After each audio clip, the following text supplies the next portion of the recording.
Vamos a comenzar con la serie de videos de la Cátedra de Costos. En esta primera unidad vamos a mirar los conceptos de contabilidad de costos, de cálculo de costos, para qué sirve el cálculo de costos, y vamos a analizar cuáles son los conceptos fundamentales que tenemos que considerar en esta materia. Empecemos. Esta primera unidad trata sobre lo que es la contabilidad de costos, por lo tanto va a ser una unidad esencialmente conceptual. ¿Para qué sirve? ¿Cuáles son los objetivos que tiene la contabilidad de costos? Históricamente, si nosotros vamos a la bibliografía, vamos a ver que en general la bibliografía habla de que un buen cálculo de costos sirve para poner un buen valor en nuestros inventarios, en los balances. O también que sirve para fijar precios, aquella idea de que el costo más un porcentaje de utilidad da el precio. A lo primero deberíamos decir, valorizar inventarios, tan pobre es el alcance, solamente para poner un número en el balance, muy poco. Para fijar precios, eso la verdad es un verso. ¿Por qué? Porque si fuese así, no habría empresa que perdiera dinero. Alcanzaría con calcular un costo más un porcentaje de utilidad deseado y a partir de allí tener el precio. No es verdad eso. En realidad se suele decir que el análisis de costos debería servir para tomar decisiones, esencialmente para tomar decisiones, para medir la eficiencia de la empresa, cómo la empresa está trabajando desde el punto de vista de la eficiencia y cómo hacer para mejorar la eficiencia, porque estamos en un mundo competitivo en donde la competencia nos agrede y justamente tenemos que darle soluciones al mercado intentando mejorar nuestra eficiencia. Y se suele decir que mediante el análisis de costos podremos tener un mejor escenario, mejores elementos para poder planear el futuro de la empresa, ¿sí? Esa es un poco la idea. Ahora, ¿cuáles son los roles que le asignamos a la contabilidad de costos? Esencialmente, el rol de la contabilidad es de proveer información para poder hacer un cálculo razonable de costos. Y eso lo hace a partir de periodos más reducidos de tiempo, digámoslo así. El balance se hace anualmente. ¿Ustedes creen que se puede hacer análisis de costo anualmente? ¿O en realidad, en los tiempos en que vivimos, es preciso acortar los periodos? Claramente hay que acortarlos. ¿Será mensual? ¿Será trimestral? Si vamos a un contexto inflacionario, la cosa se agrava bastante más. La idea de la contabilidad de costos es que no solamente registre transacciones con terceros, compras, ventas, pagos, también que registre operaciones internas, de traslados de productos, de elaboración de productos, o sea, no solamente aquello que tenga que ver con lo de afuera, no solamente que tenga que ver con lo de afuera. Esta afirmación que viene a continuación es fundamental.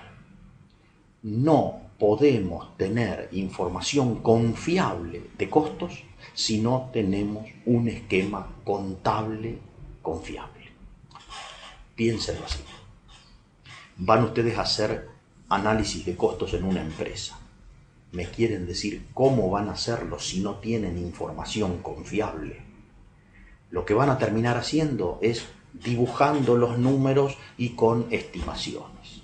La solidez que nos provee un buen sistema contable nos da la tranquilidad de saber que estamos trabajando con información sólida. Ahora bien, ¿cualquier sistema contable es bueno? Digamos que para los que trabajamos en temas de costos, esencialmente le deberíamos de pedir a nuestra contabilidad de costos que nos arroje información bajo dos grandes dimensiones.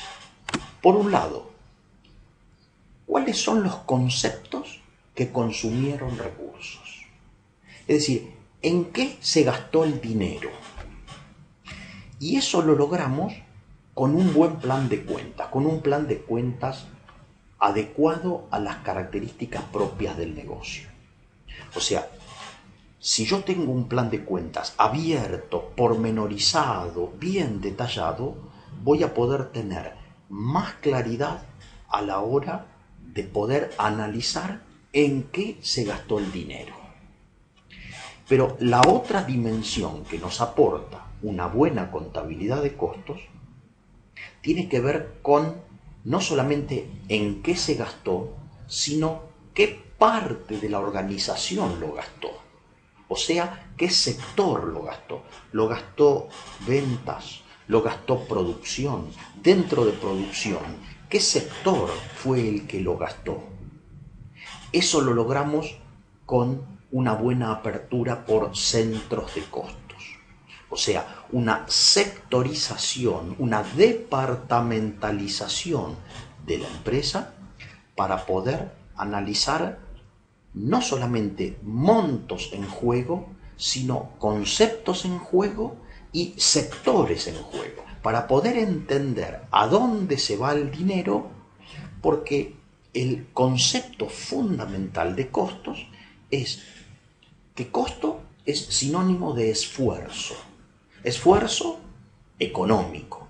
Por lo tanto, para poder medir dónde aplicamos ese esfuerzo económico, necesitamos tener con claridad montos, conceptos y sectores. Ese es el rol fundamental de la contabilidad de costos.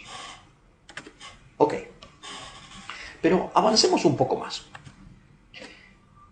¿Cuál es la importancia que tiene para el hombre de negocios hoy? Se suele decir, y ustedes pregúntenle a cualquier hombre de negocio si le preocupa el tema costos, y el 90 y pico % les va a decir sí, me preocupa. Ahora bien, sería importante que nos preguntemos algunas cuestiones. El rol principal que tiene el directivo es el de tomar decisiones. La información de costos es una información vital para tomar buenas decisiones económicas. Entonces, a partir de allí se desprende el por qué al empresario este tema le golpea, le pega y mucho. Porque en escenarios competitivos, en escenarios en donde la competencia es dura, los mercados son abiertos, evidentemente tener muy buena información respecto de cuánto me cuesta fabricar y vender los distintos productos que la empresa elabora es uno de los datos fundamentales. No es el único, pero es uno de los datos fundamentales. Ahora bien, sería bueno que nos planteemos qué relación existe entre el cálculo de costos y la fijación de precios. Decíamos antes que históricamente se hablaba de que para fijar el precio había que calcular un costo y sumarle un porcentaje de utilidad. Y yo les dije, eso es verso. Porque si fuese así, insisto, no habría empresa que perdiera dinero. La realidad parecería ser que si mi costo ha subido, yo debería tratar, en la medida en que el mercado me lo permita, de poder trasladar a precios ese incremento. Y si no lo logro, resignaré utilidad. Con lo cual, la fijación de precios viene dada básicamente por el mercado, y la información de costos nos marca de alguna manera un parámetro por debajo del cual el precio no debería estar. No debería. ¿Y qué sucede si mi precio está por debajo del costo? Pierdo dinero. Así de sencillo. ¿Y se puede subsistir perdiendo dinero? Sí, se puede. ¿Y es lo mejor? No, no es lo mejor. ¿Y entonces qué hago? Y bueno, veremos las decisiones que tomamos. Pero a mí me gusta decir que la información de costos por lo menos me da un mapa respecto de por dónde debería estar el precio.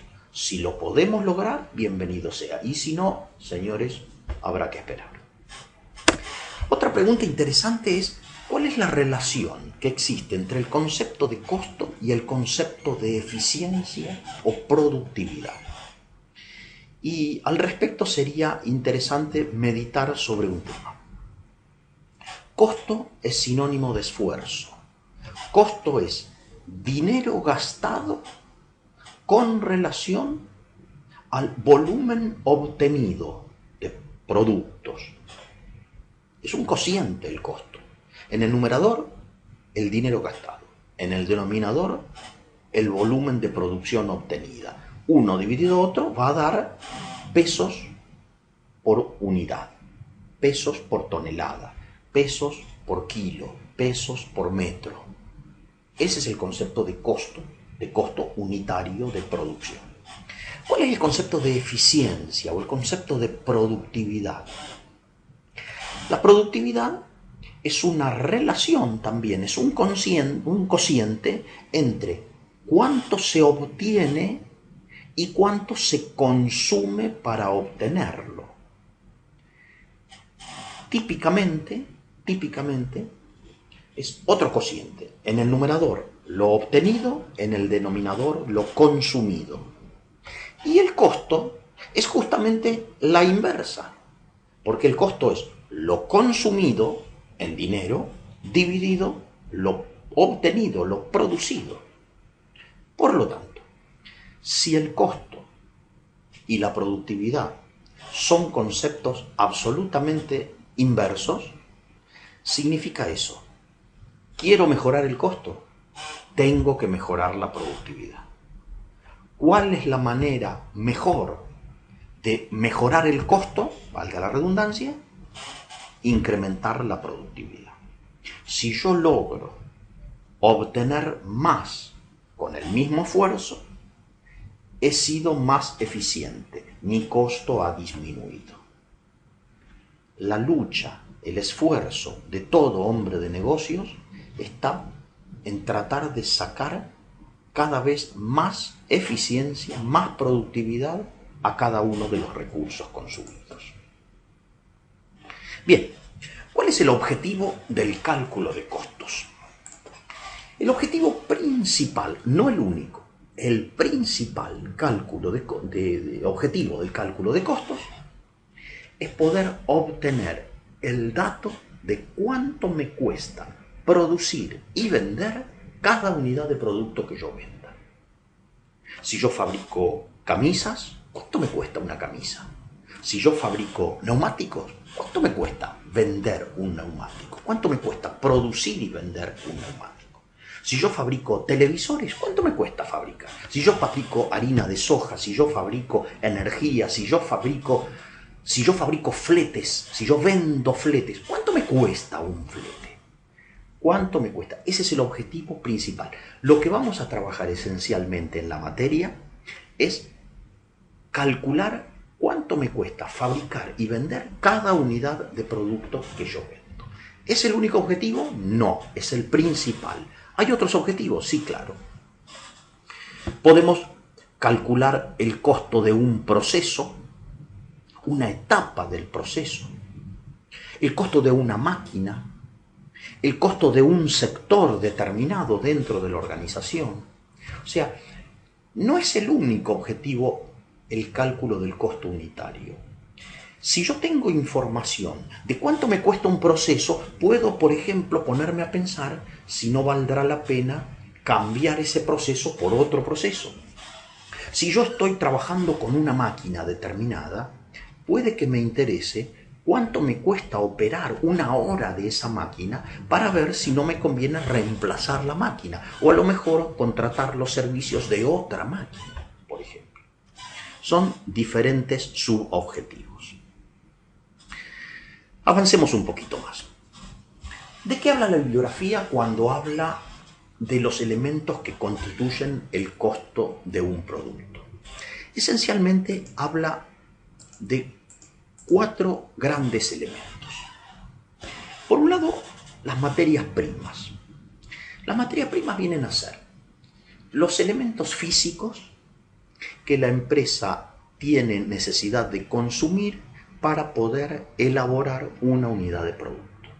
O sea, aquellos elementos que se consumen, que se transforman y que generan otro producto. Si yo fabrico harina de soja, la materia prima será específicamente la soja que inyecto al proceso productivo. Si yo estoy fabricando paneles de aluminio, la materia prima será el aluminio que tengo que consumir para obtener esos paneles. De eso va a tratar nuestra unidad 2, esencialmente nuestra unidad 2. Segundo gran concepto es la mano de obra.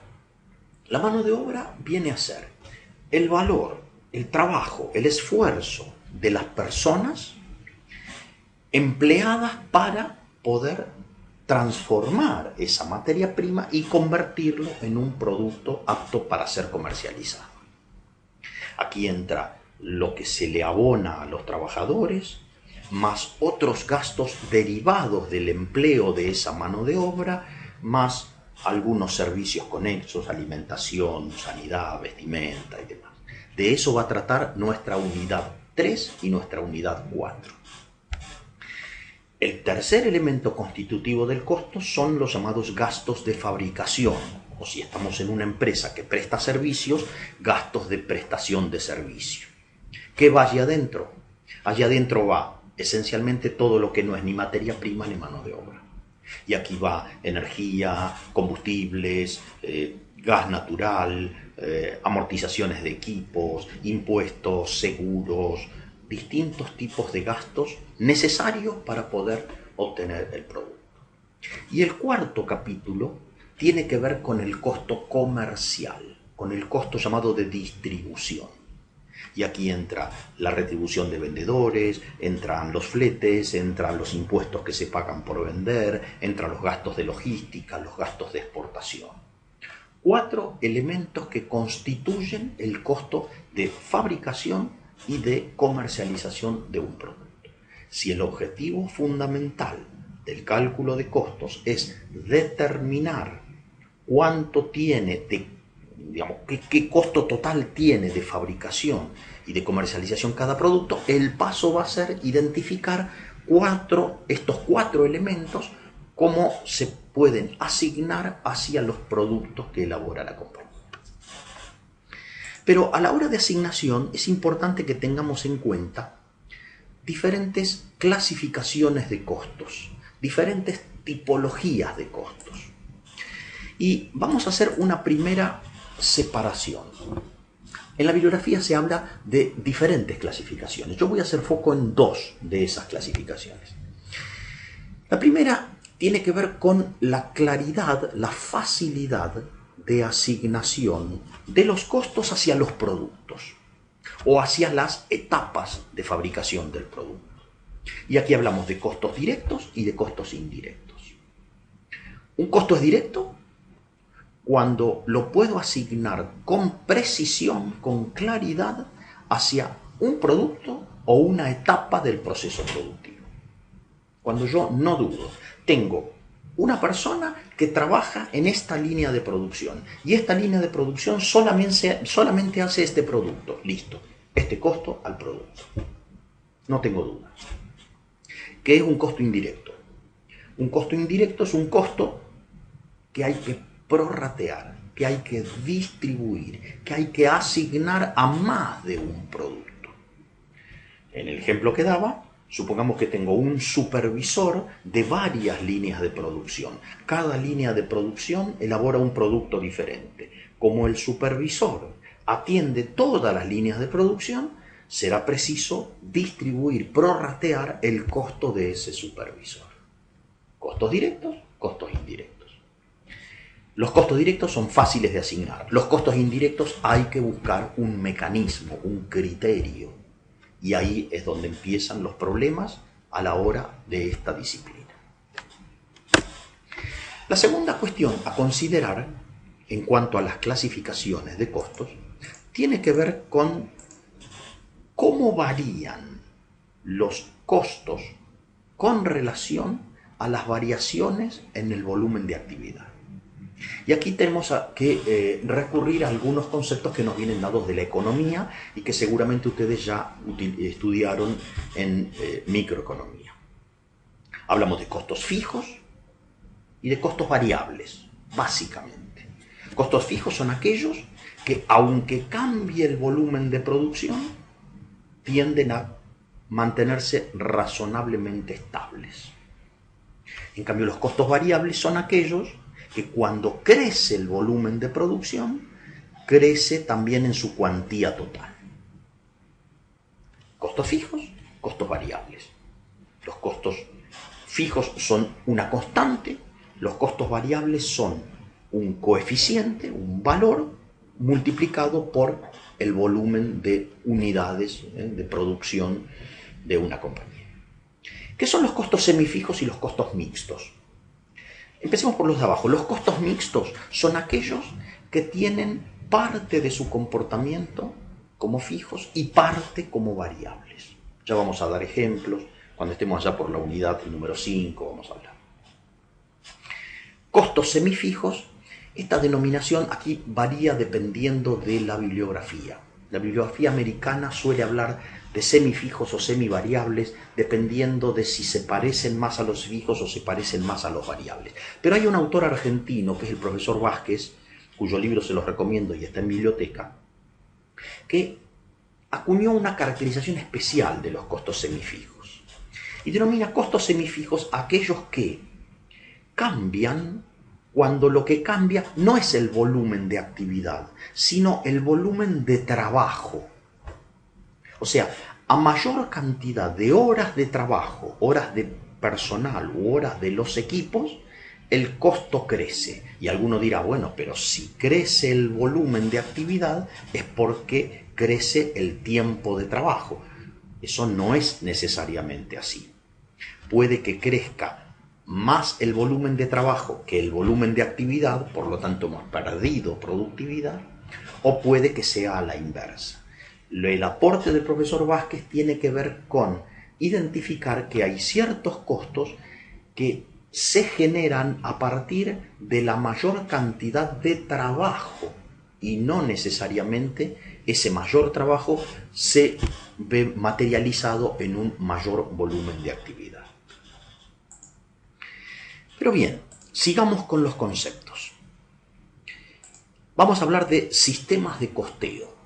¿Qué es un sistema de costeo? Es una metodología utilizada para poder determinar esto que decíamos del costo unitario de producción y comercialización de un producto. Aquí hablamos de una gran caracterización, digamos, diferente, según sea el tipo de proceso productivo. A ver, las industrias que producen en serie, la fabricación de ladrillos, la fabricación de neumáticos, la fabricación de muebles, esas industrias lo que hacen es elaboran productos, arman su stock y los clientes les solicitan esos productos. O sea, lo que no vendo hoy lo vendo mañana. Yo tengo un catálogo de productos y todos los días voy elaborando productos y los voy almacenando en mi depósito de productos terminados. Cuando los clientes los piden, se los despacho. En ese caso, como los procesos son repetitivos, la clave pasa por identificar el costo de cada una de las etapas del proceso. ¿Por qué? Insisto, porque el proceso es continuo, es repetitivo, es siempre el mismo. La diferencia con el primero de los sistemas, el costeo por órdenes, es cuando la producción no es repetitiva. Cuando el cliente me hace una orden especial y me dice, yo quiero que me hagas la refacción de esta parte de mi casa. Yo quiero que me construyas un silo de estas características. Yo quiero que me construyas un barco de estas características. Quiero la fabricación de una avioneta que tenga estas características. La producción no es repetitiva. Cada producto tiene su singularidad. Por lo tanto, en ese caso, como los procesos no son repetitivos, lo que me importa es identificar cuánto me cuesta cada orden en particular, entre otras cosas para poder negociar razonablemente un buen precio con mi cliente. Entonces, el tipo de proceso productivo condiciona la metodología a emplear. Nosotros en la cátedra vamos a hacer mucho énfasis en el costo por procesos pero no ignorando que existen otros mecanismos, otros esquemas productivos. La segunda clasificación, que nos interesa puntualizar, tiene que ver con en qué momento se produce el cálculo de costos, antes o después de ejecutados los procesos productivos y comerciales. Entonces, si el cálculo lo hago después, estoy hablando de costos resultantes, estoy hablando de costos calculados después que pasó el periodo. Tienen un gran valor, el valor de tratarse de datos concretos. En cambio, cabe la posibilidad también de trabajar a priori, con costos predeterminados, o sea, costos calculados antes de que se produzca el proceso. Claro, en tal caso, si hablo de costos predeterminados, estoy hablando de costos que todavía no pasaron, costos que van a pasar. Por lo tanto, cabe a su vez dos posibilidades. La posibilidad de trabajar, como yo que trabajo a priori, trabajar a base de la experiencia, y en ese caso se habla de costos estimados, o trabajar en base no solamente a la experiencia, sino fundamentalmente a base de cuáles serían las mejores prácticas productivas. O sea, trabajar con la máxima eficiencia posible con la tecnología disponible. Y a eso llamamos costos estándares. Sobre este tema vamos a hablar allá por la unidad número 10. En resumen, ¿de qué estamos hablando en esta unidad? Esencialmente de grandes conceptos. Los conceptos son más que meras definiciones. Los conceptos implican una forma particular de definir los pilares de esta disciplina, sabiendo que cuanto mejor cálculo de costos podamos hacer, más confiable va a ser la información que le brindemos al directivo para que tome mejores decisiones. ¿Se puede tomar buenas decisiones sin números? Sí, se puede, pero obviamente si yo respaldo las decisiones con un contenido económico, el directivo va a estar en una condición mejor para tomar la decisión más apta. En clase lo que vamos a hacer es vamos a discutir las preguntas que he planteado en la guía de estudio y las vamos a discutir, un poco entre todos para tratar de sacar conclusiones más razonables, más puntuales respecto de los temas que hemos tratado en este video.